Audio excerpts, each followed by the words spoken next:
So, you know, at the end, Sonny said, we'll do it. But that song, Rockin' All the Way, is, it should have been second.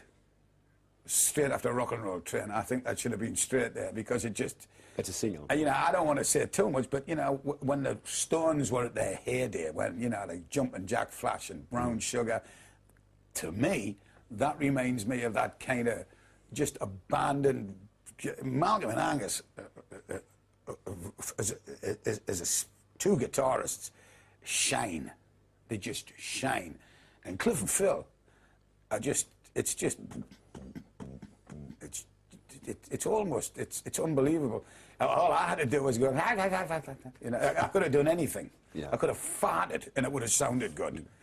And I love that track. And it's amazing, it's right at the end of the album, you know. But yeah, but great. The end of the album is really going like that. Yeah, that's good, I like it. And I would like to know, when you joined the band nearly 30 years ago now, okay, yeah.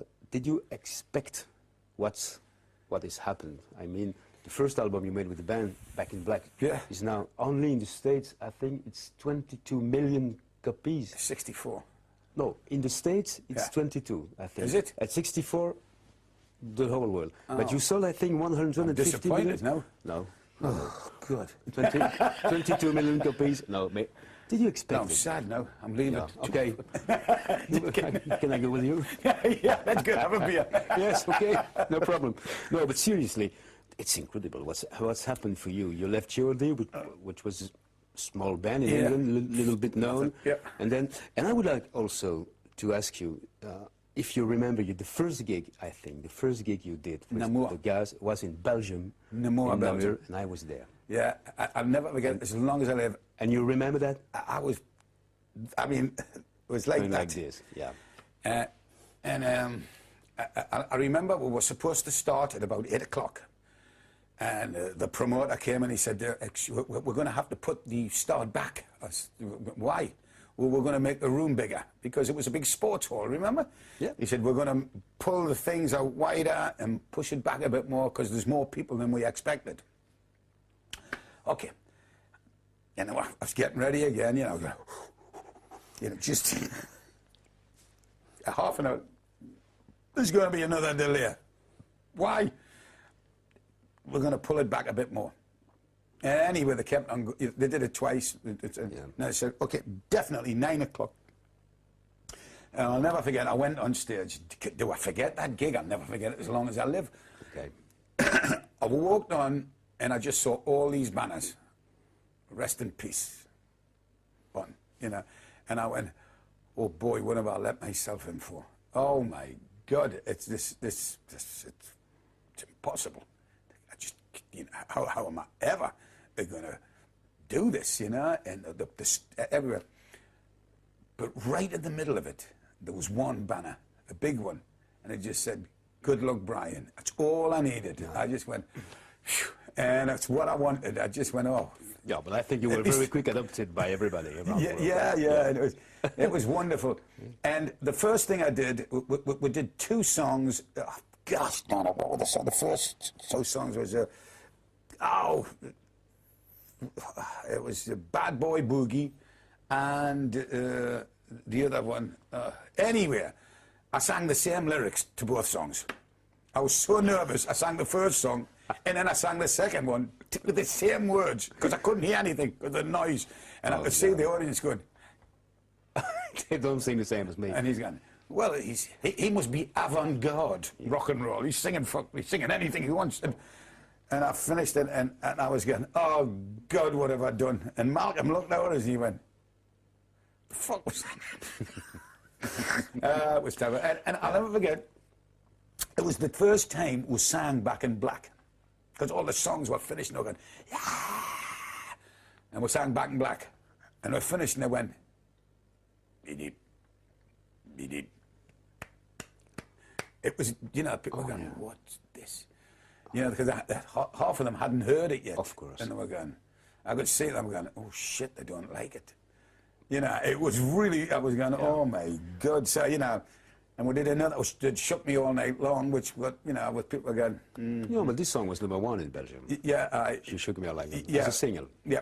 So, It was #1. Yeah. but you know, it was the first night. It was very, very, you know, a traumatic night. But when I came off, I just went, phew, you know, the crowd went nuts, and I went, yeah, great. Yeah. But it wasn't. I mean, it was hot, as you well remember. I mean, it was really hot, and the kids started cheering, and I suddenly felt at home. You know, I didn't feel too bad, but of course it was Bon Scott. Not only was he a great singer, songwriter, but he had that persona where everybody felt it was his friend. You know, which is a very rare ability to have. Not many people have that.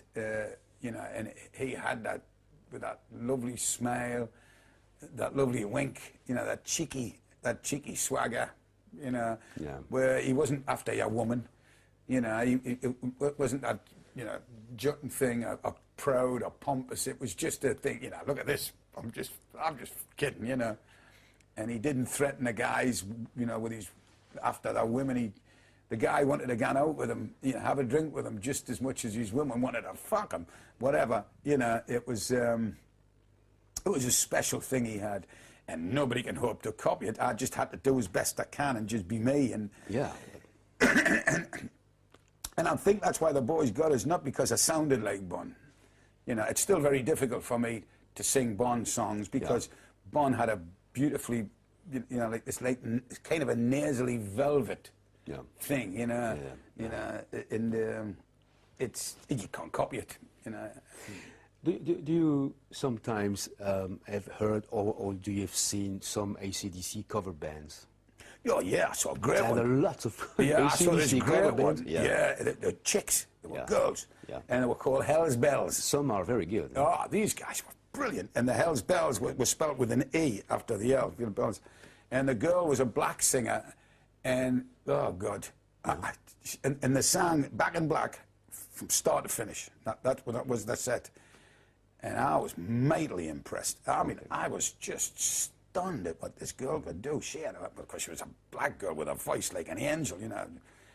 And I was impressed. It was, and there's so many of them now. Yeah. There's a lot of them, you know. Yeah. And, well, just one last question about the next future. When the album is going to be released in Europe around 20th of October, I think. Yeah.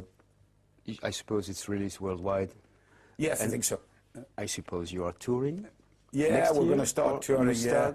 This year already touring or next year? Yes, we start on, I think it's November the 1st or October the 30th. We'll do a big dress rehearsal in front of a live audience. You know, we're going to allow them to see us try, you know, make mistakes. You start in the States? Or? Yes, Chicago. Yeah, Chicago. We start okay. in Chicago. Are you going to play very big venues?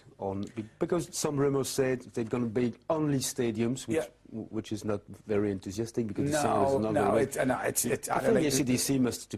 Yeah, we're going to play arenas, you know, just like, you know, basketball arenas, ice rinks, you know, stuff like that. That's nice and cozy. I like that. I enjoy that stuff because you can actually touch. Yes. You know, when you get into stadiums, it's like, you know, the nearest person's like 40 feet away, and again, and you can't see anybody, you know, and you know, but you know, it's something you have to do that if you're just there. So you're in Europe next year, right? Yes. Okay. So I think I'm hopeful we'll start in about the end of March in Europe, and maybe we can pick some festivals up if we're lucky. You know, that would be fun, because I enjoy festivals, because everybody's drunk and having a great time. We have plenty of festivals in Belgium. You will be welcome. I'd love to, my son. And we've done some crackerjacks here. Still, one of my favourite gigs of all time is the Munich Stadium, you know, the Olympic Stadium in Munich. That was just, you know, the Bull Ring, you know, in Spain, and the Stade de France in Paris. Just unbelievable. Great, you know, very memorable. And the fans, and, you know, French, Belgium, Spanish and German fans have this great, you know, this thing that they do before you get on, you know. Okay.